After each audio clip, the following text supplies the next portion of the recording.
Yes, अपना English grammar में बहुत शानदार टॉपिक आज ले रहे हैं।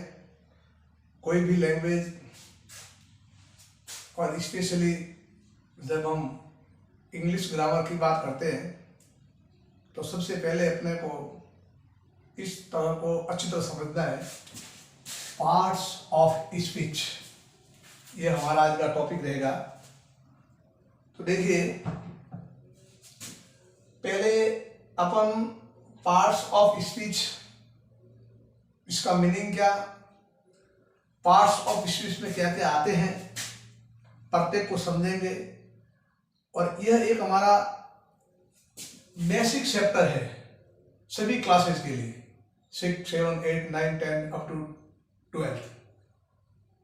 तो समझने की पूरी कोशिश करेंगे पार्ट्स ऑफ स्पीच। मैं इसकी डेफिनेशन लिखवा रहा हूं, आप इसको लिखेंगे पार्ट्स ऑफ स्पीच की, ठीक है।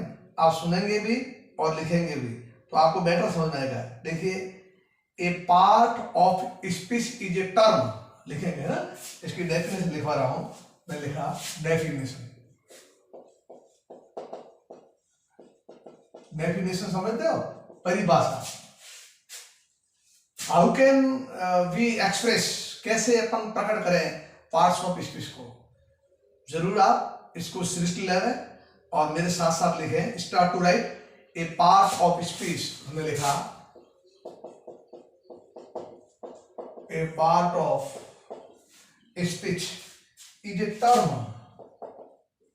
एक शर्त है, एक टर्म है, यूज्ड, प्रयोग किया जाता है, इन ए ट्रेडिशनल ग्रामर,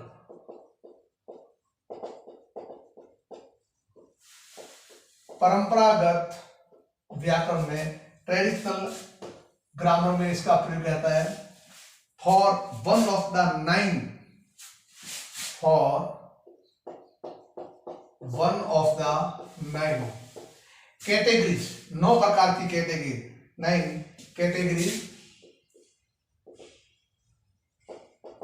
9 प्रकार की कैटेगरी के लिए उपयोग किया जाता है।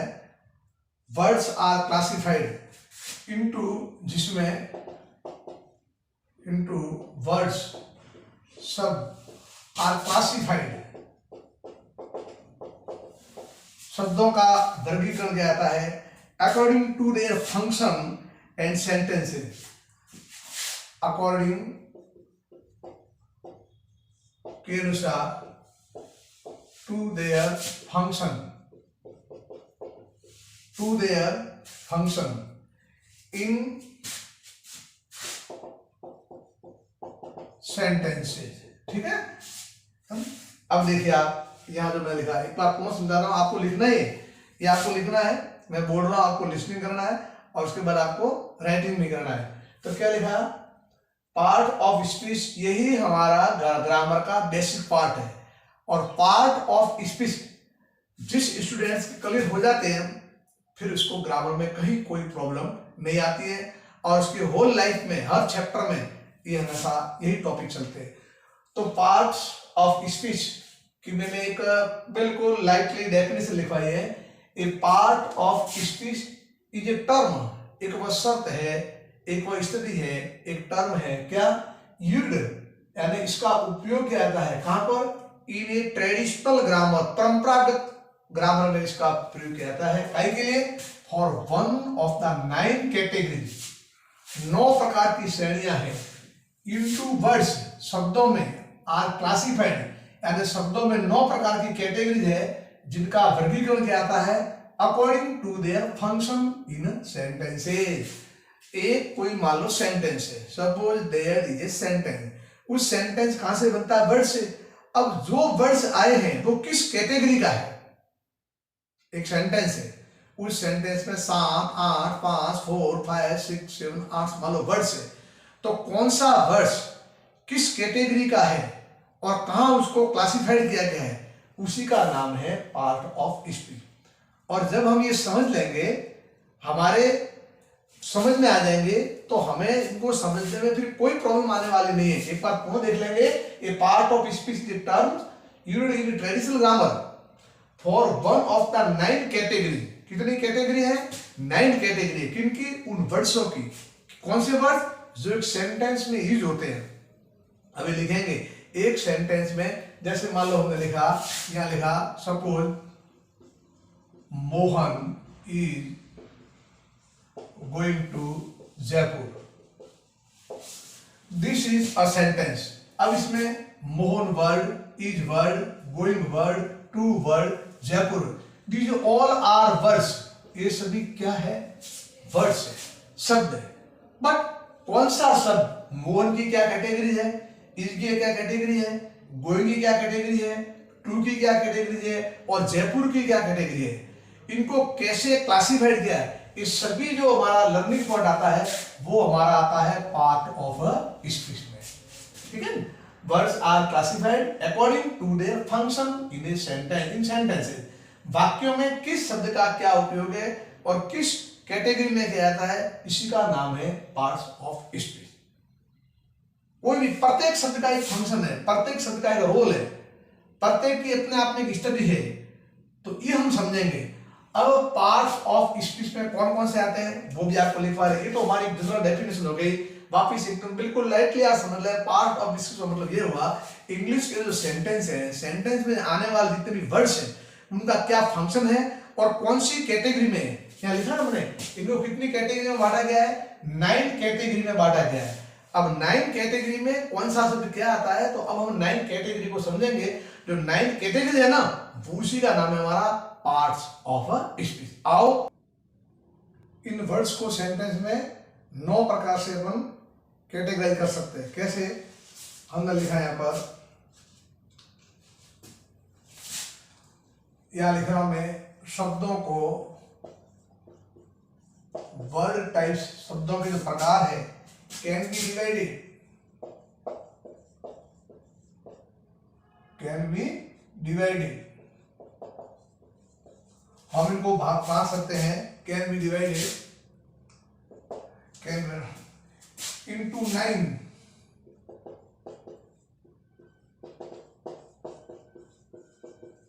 Parts of speech. कितने भागों में बांट सकते हैं इसको अपने? 9 भागों में बांट सकते हैं। कैसे? तो फर्स्ट लिखा है, आप लिख दीजिए फर्स्ट नाउन, बाद में अपन प्रत्येक का अलग अलग करेंगे। Noun, number 2 pronoun, number 3 verbs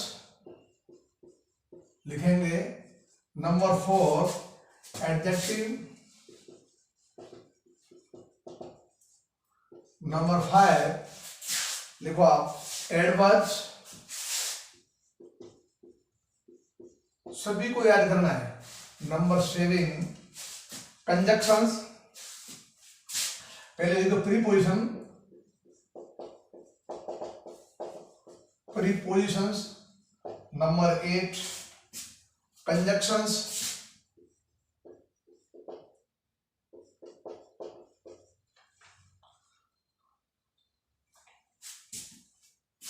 noun, pronoun, verb, adjective, adverb, और 6 नंबर पर हमारा हो गया प्रीपोजिशन, 7 पे कंजक्शन, और 8 पे लिख दो आप आर्टिकल्स बोलो या डिटरमिनर्स। लिख देंगे अपन आर्टिकल्स या डिटरमिनर्स।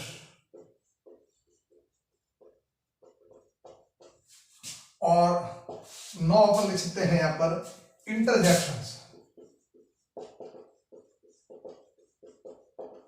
क्या लिखा हमने? इंटरजेक्शन, है ना। कोई भी इंग्लिश का एनीबडी सेंटेंस अपन उसको उठाएंगे, किसी भी सेंटेंस को लेंगे, तो जो भी इसमें जो वर्ड्स है उनको हमने मैक्सिमम 9 कैटेगराइज में कर सकते हैं अपन। और 9 कैटेगरी, 9 प्रकार की कैटेगरी कौन कौन सी हुई? ये हमारे noun, pronoun, verbs, adjective, adverbs, preposition, conjunction, articles या डिटरमिनर्स बोलो इसको, या इंटरजेक्शन, हर एक सेंटेंस में। अब हम 1 बाय 1 प्रत्येक को समझने की कोशिश करेंगे, हर एक को हम समझेंगे 1 बाय 1, प्रत्येक को अपन समझेंगे। नाउन क्या है, प्रोनाउन क्या है, इसके एग्जांपल लेंगे, वर्ब्स क्या है, एडजेक्टिव क्या है, एडवर्ब क्या है, वो समझेंगे। तो पहली बात तो अपने को ये समझना है, जब हम ग्रामर समझेंगे, ग्रामर इंग्लिश की लंबी छोड़िए, लेकिन ग्रामर सीखने से पहले अपने को ध्यान ये रखना है कि इंग्लिश के जो वर्ड्स है, जो सेंटेंस में आते हैं हमेशा, उनको अपन 9 प्रकार की कैटेगरी में डिवाइड कर सकते हैं। कौन कौन सी 9 प्रकार की है ना? Noun, pronoun, verbs, adjective, adverbs, preposition, conjunction, article कहो या डिटरमिनर, और बाद में कौन सा आ गया? इंटरजेक्शन। अब आज अपन शुरू करते हैं नाउन से। नाउन क्या है वो देखिए, अभी आपको नाउन के बारे में लिखवाते हैं, लिखेंगे आप नाउन। देखिए आपको हमेशा कंसंट्रेट होकर के ध्यान रख करके आप पढ़ोगे तो सभी आप है। और ये common class from class 6 to 12 even also for higher classes, उन सभी के लिए भी ग्रामर एक ही है। तो इनको आप पार्ट्स ऑफ स्पीच को समझेंगे। अब मैं लिखवा रहा हूं सबसे पहले आपको पार्ट्स, पहला पार्ट लिखवा नाउन का। नाउन की डिटेलिंग न जाते हुए बड़ी बड़ी बात लिखवाएंगे, हमें थोड़ा बोर्ड के एग्जाम से सिलेबस करना है, तो परंतु ये इससे पहले सीखना जरूरी है। तो लिखेंगे आप नाउन, संज्ञा बोलते हैं उसको हिंदी में हमारे, नाउन संज्ञा। तो लिखेंगे यहां पर, मैंने डेफिनेशन में लिखा, या लिखो आप, नाउन्स आर ए पर्सन। ये नाउन्स क्या क्या है? पर्सन है, प्लेस है, थिंग माने वस्तु है, और आइडिया है,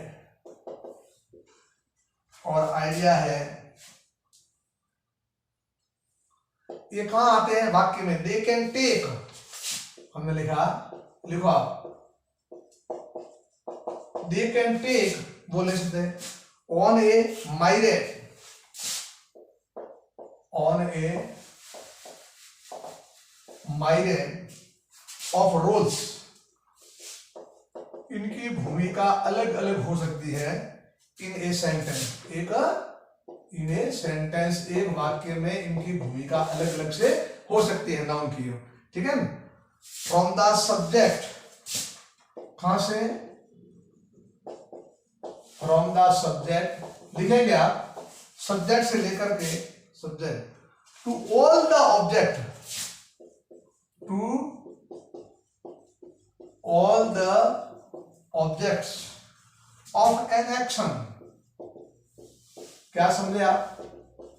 नाउन हमारे पर्सन है, व्यक्ति है, प्लेस स्थान है, थिंग वस्तु है, आइडिया विचार है, और they can take on a myriad of roles, अलग अलग भूमिका इनकी हो सकती है। कैसे? इन सेंटेंस, और कहां से शुरू होती है? फ्रॉम द सब्जेक्ट, सब्जेक्ट से लेकर के to all the object, subject से लेकर के जितने भी जो ऑब्जेक्ट है वाक्य के अंदर, ऑब्जेक्ट ऑफ एन एक्शन, वहां पर इसकी भूमिका हो सकती है। किसकी? नाउन की। आपको बिल्कुल लाइटली समझना है। पार्ट्स ऑफ स्पीच का पहला पार्ट कौन हुआ? नाउन, है ना, संज्ञा, ये हम सब जानते हैं। फिर भी इंग्लिश के अंदर नाउन कौन है? प्लेस है, थिंग है, पर्सन है, आइडिया है, और इसकी सेंटेंस में भूमिका सब्जेक्ट से लेकर के जितने भी ऑब्जेक्ट है वहां तक इनकी हो सकती है। फिर देखिए आप, they are capitalized, they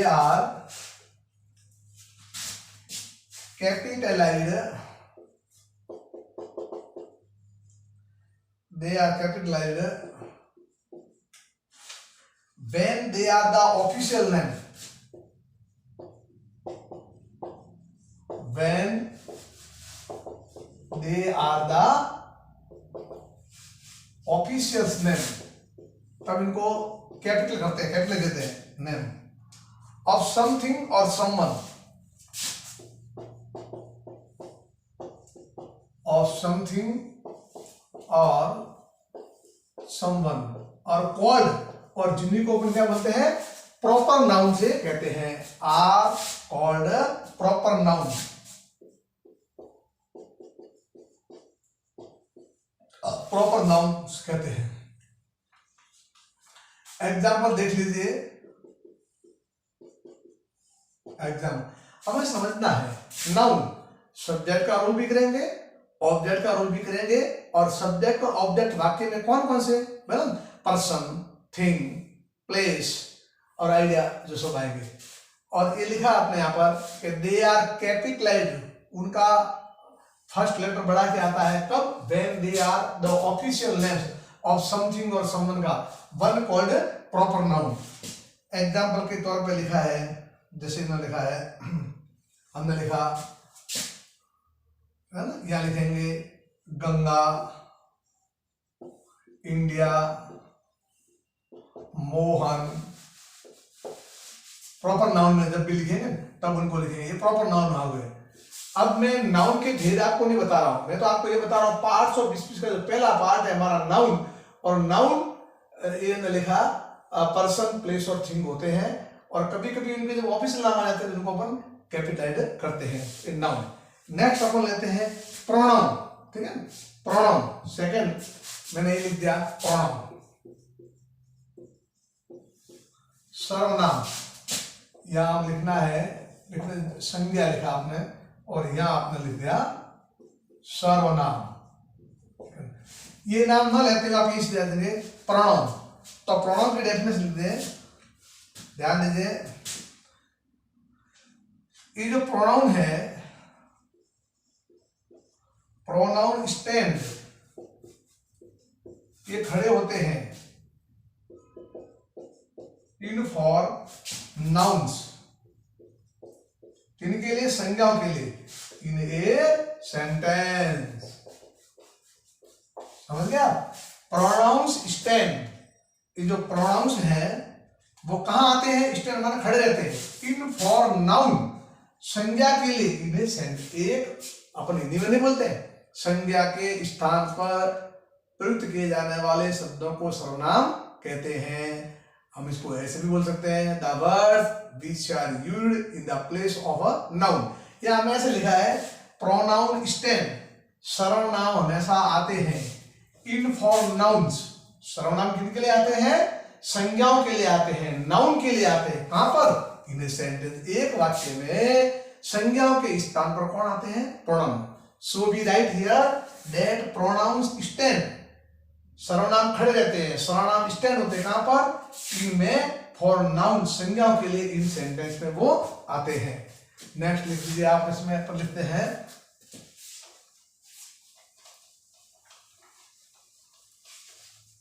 next अपन लिखेंगे, यहां ध्यान दीजिए, दे आर मोर, देखो आप pronoun, they are more generic versions,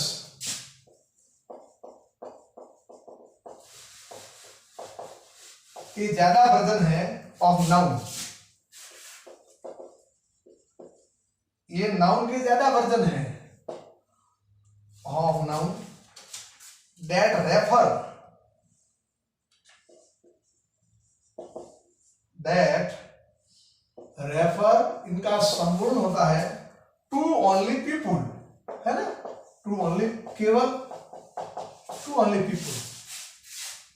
noun है वो तो मैंने क्या लिखा था, person, place, things, ideas, but pronouns are only for a people refer, तो लिखा दे आर है, या दे किसके लिए आया, पर समझ रहे हो, प्रोनाउन के लिए।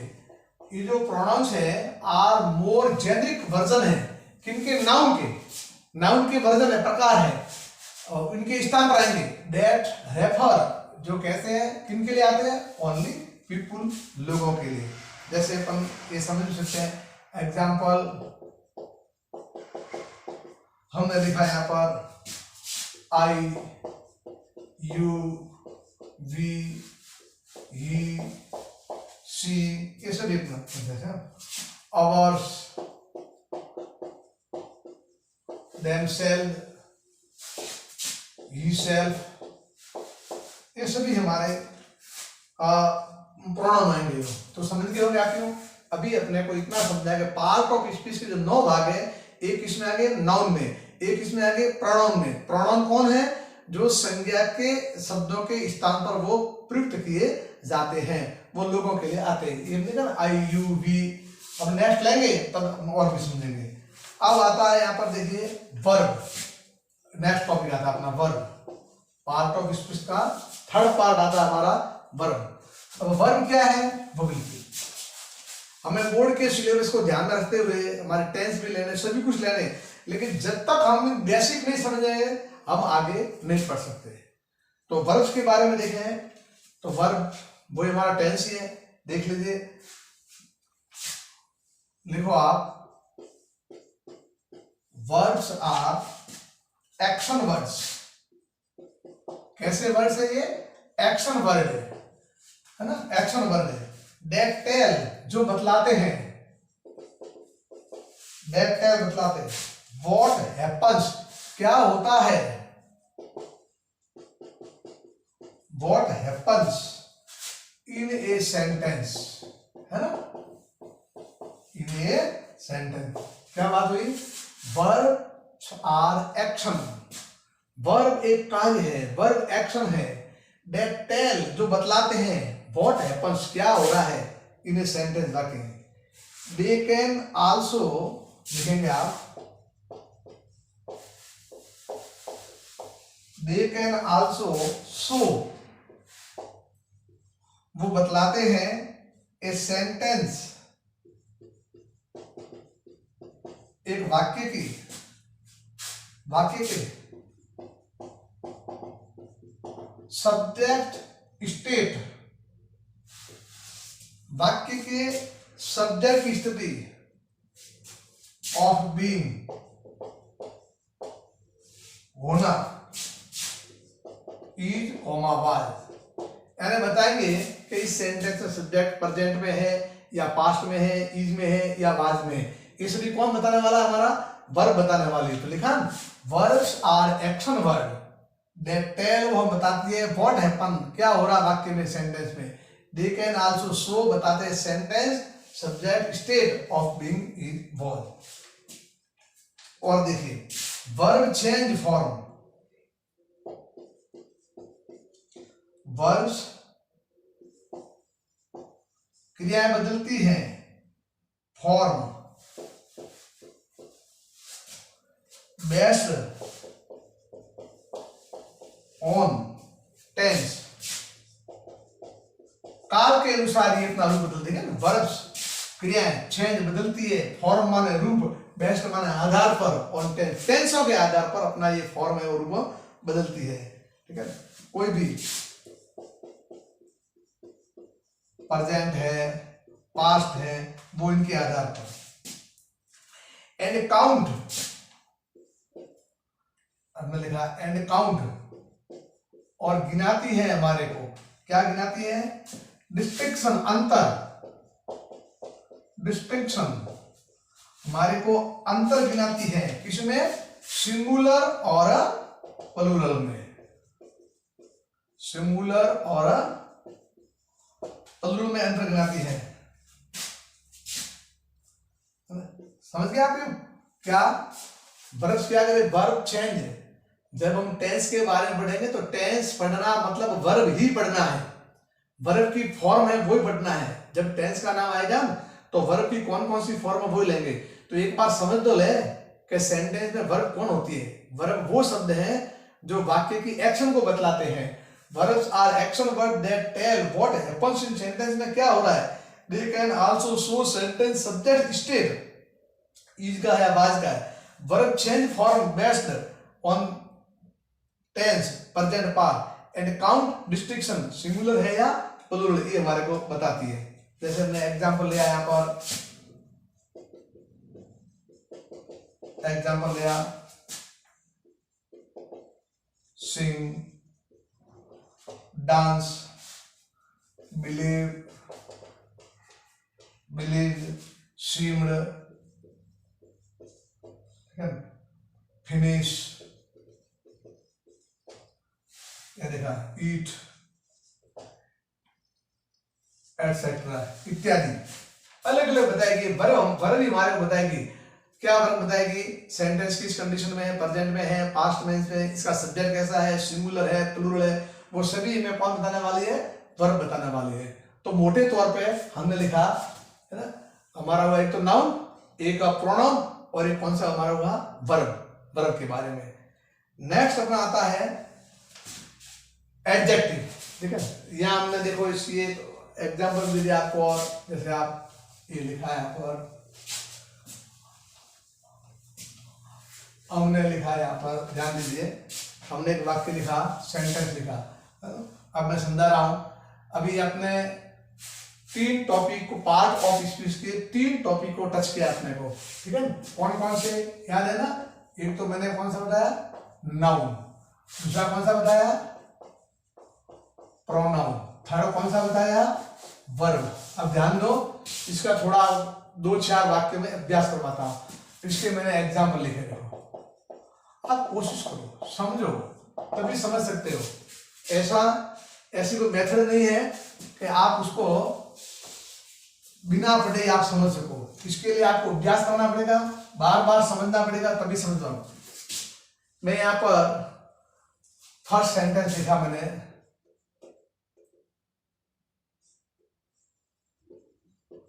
रमेश इज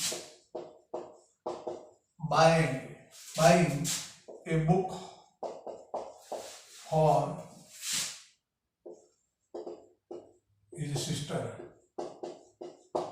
सेकंड सेंटेंस लिखा मैंने, I was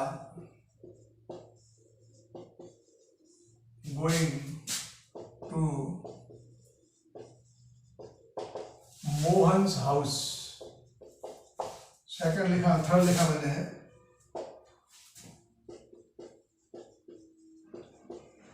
farmers were working in their farms। तो यहाँ पर 2-3 सेंटेंस आपके सामने लिखेंगे। हमें यहाँ पर अभी इसमें से इनको आइडेंटिफाई करेंगे, प्रोनाउन कौन है, नाउन कौन है और वर्ब कौन है। थोड़ा इसको अपन एक्शन दो।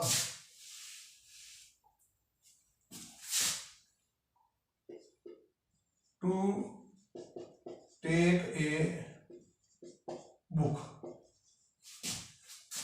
for him। अब यहां देख लीजिए आप, अब जो रमेश है क्या बन गया हमारा, ये बन गया हमारा नाउन, समझ रहे हो। इज बाइंग है, ये हमारी क्या बन गई, वर्ब। बुक है, क्या बन गई, नाउन। हीज है, ये क्या बन गया हमारा, प्रोनाउन। बस आई है, ठीक है, तो ये भी हमारा क्या है, ये भी क्या है हमारा, प्रोनाउन है, प्रोनाउन। गोइंग है, ये क्या बन गई, वर्ब। मोहन है, मोहन्स हाउस है, ये भी क्या बन गया हमारा, noun. Take verb, book noun, him pronoun, farmers noun, verb और वर्किंग ये क्या हो गई, वर्ब। ये बताएंगे आपको, हेल्पिंग वर्ब, मेन वर्ब, लेकिन वर्ब में आ गई। इन देयर, ये हमारा क्या हो गया, प्रोनाउन। फार्म, ये क्या हो गई, नाउन। अगर सेंटेंस में आने वाले जितने भी जो वर्ड्स हैं ना, वो सभी उन 9 कैटेगरी में है। तो हमने आज 9 कैटेगरी में कितनों को समझने की कोशिश की, 3 को। कौन कौन से, नाउन, प्रोनाउन और बाद में अपने कौन सा क्या है, वर्ब को। आगे अपन अगले लेसन में और भी जो इसके 6 ऐसे उसको लेने की कोशिश करेंगे। इनको बार बार समझो तो हमें समझ में आ जाएंगे, और अपन इंग्लिश का लेसन इसी को एंड करते हैं। Thank you.